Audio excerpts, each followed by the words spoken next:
ശ്രീനാരായണ ഗുരുദേവ തൃപ്പാദങ്ങളിൽ എൻ്റെ സാഷ്ടാംഗ പ്രണാമം.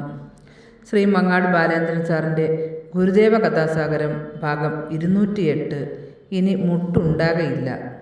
ഭാഗം 208 ഇനി മുട്ട് ഉണ്ടാകയില്ല ഇവിടെ ആരംഭിക്കുന്നു. അരുമാനൂരിനടുത്ത് വലിയ തോട്ടത്ത് ഉമ്മിണിയാശാൻ എന്നൊരു ഗുരുഭക്തനുണ്ടായിരുന്നു.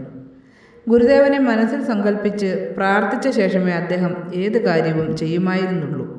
ആയിടെ പുതിയ ഒരു വീട് പണിയുവാൻ അദ്ദേഹം നിശ്ചയിക്കുകയുണ്ടായി. പതിവ് പോലെ ഗുരുദേവനെ സങ്കല്പിച്ച് പ്രാർത്ഥിച്ച ശേഷമായിരുന്നു വീട് പണിയുടെയും തുടക്കം.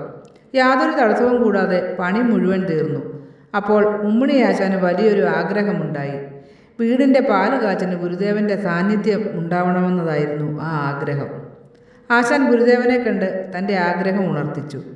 അപ്പോൾ ഗുരുദേവൻ എത്തിക്കൊള്ളാം എന്ന് പറഞ്ഞു. ഗുരുദേവൻ വരുമെന്നറിഞ്ഞതോടെ പാലുകാച്ച ദിവസം ധാരാളം ജനങ്ങൾ വലിയ തോട്ടത്തിലെത്തി. കുറച്ചു കഴിഞ്ഞപ്പോൾ ഗുരുദേവൻ ഒരനുചരനോടൊപ്പം അവിടെ വന്നു ചേർന്നു. ആഡംബരങ്ങളില്ലാതെ നിർമ്മിച്ചിരിക്കുന്ന ആ വീട് ഗുരുദേവന് ഇഷ്ടമായി. പുതിയ കമ്പിളി പിരിച്ചിരുന്ന ഒരു കസേര ഗുരുവിന് ഇരിക്കുന്നതിനായി ഉമ്മിണിയാശാൻ വേഗം എടുത്തുകൊണ്ടുവന്നു. ഒരു മുറിയുടെ വാതിലിന് മുന്നിലേക്ക് കൈ ചൂണ്ടി അതവിടെ ഇടുക എന്ന് ഗുരുദേവൻ കൽപ്പിച്ചു. ആശാൻ ആ കസേര ഗുരുദേവൻ ചൂണ്ടിക്കാണിച്ചിടത്ത് തന്നെ ഇട്ടു. ഗുരുദേവൻ ആ കസേരയിൽ ഇരിപ്പായപ്പോൾ ജനങ്ങളെല്ലാം വന്നു തൊഴുതു വണങ്ങി. പാലുകാച്ചിനുള്ള സമയം അടുത്തു വന്നതോടെ ആശാനും വീട്ടിലെ മറ്റുള്ളവരും കടുത്ത വിഷമത്തിലായി. കാരണം പാലുകാച്ചൽ കർമ്മങ്ങൾക്കുള്ള എല്ലാ സാധനങ്ങളും പൂജാദ്രവ്യങ്ങളും ഭദ്രമായി സൂക്ഷിച്ചിരുന്ന മുറിയുടെ മുൻപിലായിരുന്നു ഗുരുദേവൻ ഇരുന്നിരുന്നത്. അതിനാൽ ആ മുറിയിൽ നിന്നും യാതൊന്നും എടുക്കുവാൻ കഴിഞ്ഞിരുന്നില്ല. അതായിരുന്നു അവരുടെ വിഷമത്തിനുള്ള ഹേതു. ഗുരുദേവനോട് ഇനി മാറിയിരിക്കാൻ പറയുവാനുള്ള ധൈര്യം ആർക്കും ഉണ്ടായതുമില്ല. സമയം ഏറെയായിട്ടും ഗുരുദേവൻ അവിടെ നിന്നും എഴുന്നേൽക്കുകയുമുണ്ടായില്ല. അതിനാൽ ആ മുറിയിൽ നിന്നും പൂജാവസ്തുക്കൾ എടുക്കുവാൻ കഴിയാതെ ആശാൻ വലിയ പ്രതിസന്ധിയിലായി.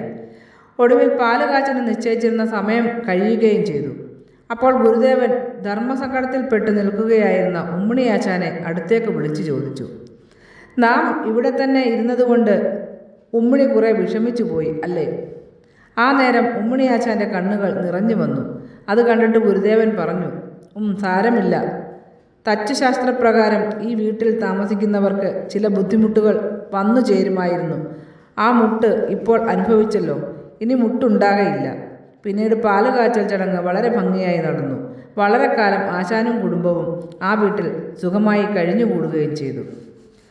നമിച്ചിടുന്നേൻ ശ്രീ ഗുരുദേവാ തവ തിരുപാദങ്ങൾ, സ്തുതിച്ചിടുന്നേൻ ഞങ്ങൾ നിത്യം നാരായണമൂർത്തേ.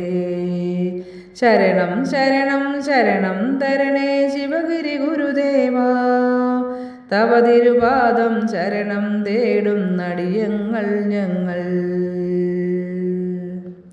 ശ്രീ മങ്ങാട് ബാലേന്ദ്രൻ സാറിൻ്റെ ഗുരുദേവ കഥാസാഗരം ഭാഗം 208 ഇനി മുട്ടുണ്ടാകയില്ല ഇവിടെ അവസാനിച്ചിരിക്കുന്നു. ഇതിൽ വന്നിട്ടുള്ള തെറ്റുകുറ്റങ്ങൾ സദയം ക്ഷമിക്കണമെന്ന് ഗുരുദേവ നാമത്തിൽ അറിയിക്കുന്നു. നന്ദി, നമസ്കാരം. ഗുരുധർമ്മം വിജയിക്കട്ടെ.